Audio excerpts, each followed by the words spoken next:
সপ্তম শ্রেণীর প্রিয় শিক্ষার্থীরা, আশা করি সবাই ভালো আছো। আজকের এই ভিডিওতে আমি তোমাদের গণিত বইয়ের 219 পৃষ্ঠার বীজগাণিতিক রাশির ভগ্নাংশের গল্পের একক কাজ এর সমাধান করব।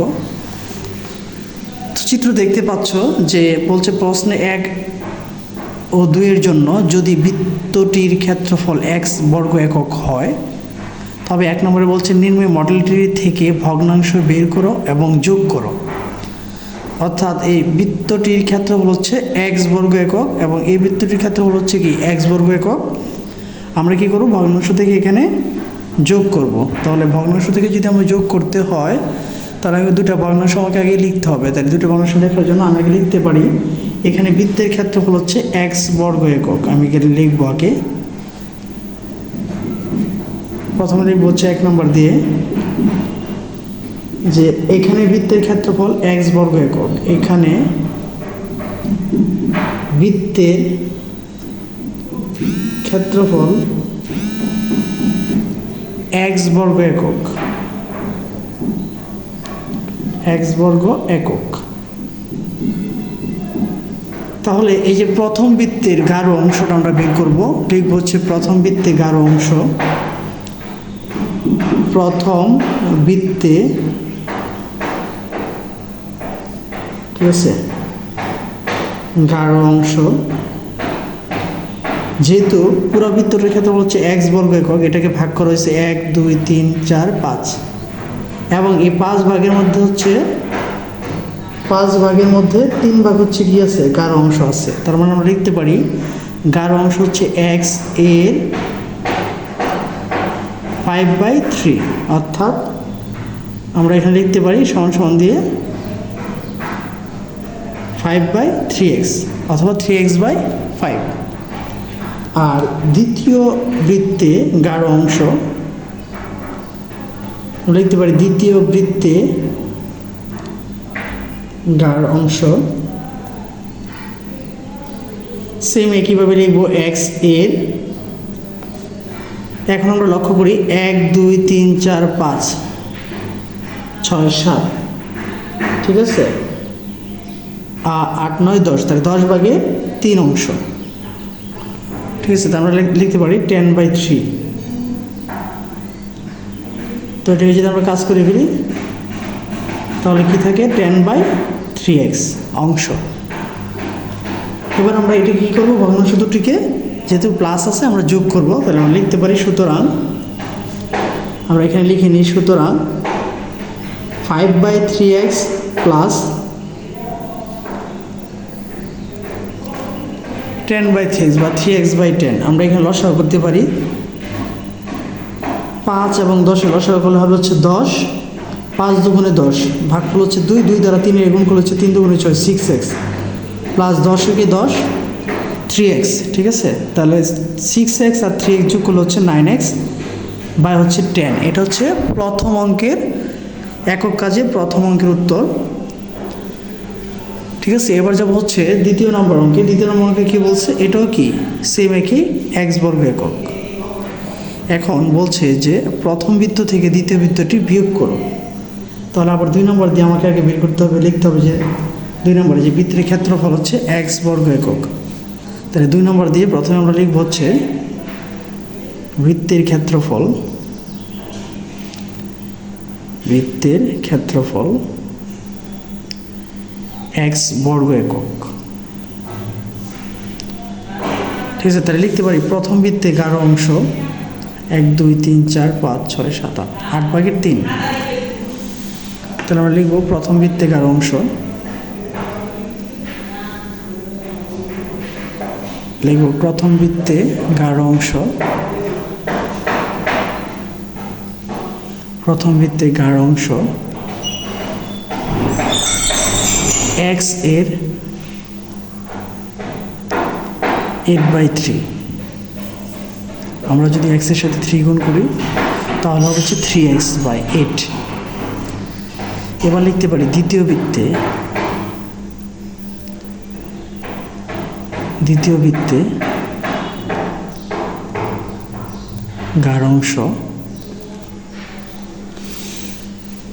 দ্বিতীয় বৃত্তে গাঢ় অংশ হচ্ছে 1 2 3 4 5 6 7 8 ভাগের 2 অংশ। তাহলে দ্বিতীয় বৃত্তাকার অংশ হচ্ছে x এর 8/2। তাহলে আমরা লিখতে পারি এখানে কত 2x/8। এবার এই দুইটা অংশ আমাকে কি বের করতে বলছে বিয়োগফল। তাহলে আমরা লিখতে পারি সুতরাং 3x/8 মাইনাস 2x/8। আমরা এখানে লসাগু করতে পারি 8 এবং 8 এর লসাগু করলে হয়ে যাবে হচ্ছে 8। 3x মাইনাস 2x, 3x থেকে 2x চলে গেলে হচ্ছে শুধু x, অর্থাৎ 8/x। এটা হচ্ছে কি আমার 2 নম্বর অঙ্কের আনসার। তো এবার যাব হচ্ছে 3 নম্বর। তো 3 নম্বরে কি বলা আছে আমরা যদি দেখি, বলছে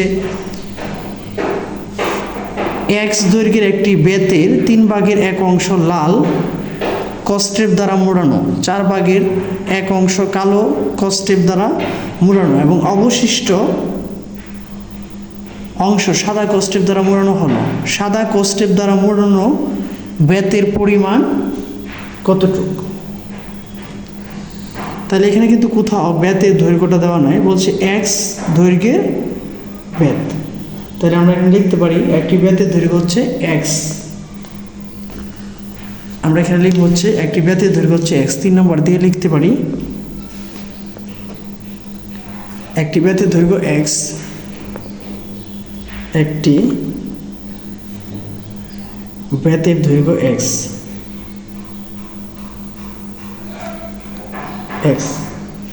ঠিক আছে, লাল কস্টেপ দ্বারা মোড়ানো হয়েছে, লাল, ঠিক আছে, কস্টেপ দ্বারা মোড়ানো হয়েছে, কস্টেপ ধারা বা লাল কস্টেপ মোড়ানো হচ্ছে x এর 3 ভাগের 1 অংশ। তাহলে আমরা লিখতে পারি এটা কত হবে x/3। এবং কালো কস্টেপ দ্বারা মোড়ানো, কালো কস্টেপ দ্বারা মোড়ানো, কালো কস্টেপ দ্বারা মোড়ানো হয়েছে x এর 4 ভাগের 1 অংশ। 4 ভাগের 1 অংশ মানে কত হবে x/4। ঠিক আছে, এখন এই যে লাল কালো কস্টেপ দ্বারা মোট কতটুকু মোড়ানো হয়েছে আমরা লিখতে পারি। তাহলে আমরা এখানে লিখতে পারি সুতরাং লাল ও কালো কস্টেপ দ্বারা মোট মোড়ানো হলো x/3 প্লাস হচ্ছে x/4। তাহলে আমরা লসাগু করতে পারি 3 এবং 4 লসাগু করলে হয়ে যাবে হচ্ছে 12, 3 4 12, তার মানে 4x প্লাস 3x, 4x এবং 3x যোগ করলে হয়ে যাবে হচ্ছে 7x/12। ঠিক আছে, এটা হচ্ছে মোট আমরা করলাম। এখন আমাকে বলছে সাদা কস্টেপ দ্বারা কতটুকু রং করা হয়েছে, বা সাদা কস্টেপ দ্বারা মোড়ানো, সাদা কস্টেপ দ্বারা মোড়ানো বেতের পরিমাণ নির্ণয় করো। অর্থাৎ মোট বেতের দৈর্ঘ্য হচ্ছে x থেকে আমরা দেখলাম যে লাল এবং কালো কস্টেপ দ্বারা মোড়ানো হয়েছে 12 ভাগের 7x অংশ। তো আমরা দেখতে পারি সুতরাং সাদা কস্টেপ দ্বারা মোড়ানো হলো, সুতরাং সাদা কস্টেপ দ্বারা মোড়ানো হলো ধারা মোড়ানো হলো, আমরা বাদ দিব কত থেকে বাদ দেবো, আমরা বাদ দিব হচ্ছে x মাইনাস 12/7x। আমরা লসাগু করতে পারি, লসাগু করলে হচ্ছে 12x মাইনাস 7x, 12x থেকে 7x চলে গেলে থাকবে হচ্ছে 5x/12। ঠিক আছে, তাহলে আমরা কি এতটুকু অংশ এখানে কী করতে পারলাম, যে প্রশ্নে বলে দিয়েছিল যে সাদা কস্টেপ দ্বারা কতটুকু পরিমাণ রং করা হয়েছে বা কস্টেপ মারা হয়েছে, তাহলে মারা হয়েছে কতটুকু 12 ভাগের 5x অংশ। ঠিক আছে, তো আশা করি 3 নম্বরটা বুঝতে পেরেছো। এবার যাবো হচ্ছে তোমাদের বইয়ের 4 নম্বর অঙ্কের সমাধানে। 4 নম্বর অঙ্কটা কী বলছে হেনা 7ম শ্রেণীর শিক্ষার্থী, সে তার বাড়ির উঠোনে 3 ভাগের 1 অংশ সবজি চাষ, 4 ভাগের 1 অংশ ফুলের বাগান করলো। উঠানে কত অংশ খালি রইল তা বীজগণিতীয় পদ্ধতিতে বের করো।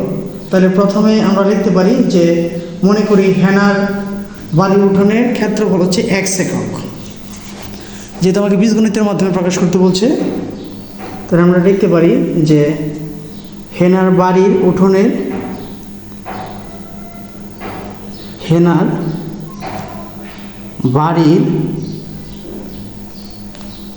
ঠিক আছে উঠোনটির সম্পূর্ণ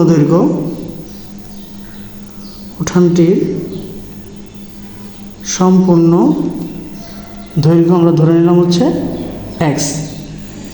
এখন দেখো এই x এর মধ্যে সে কি করছে, সবজি চাষ করছে।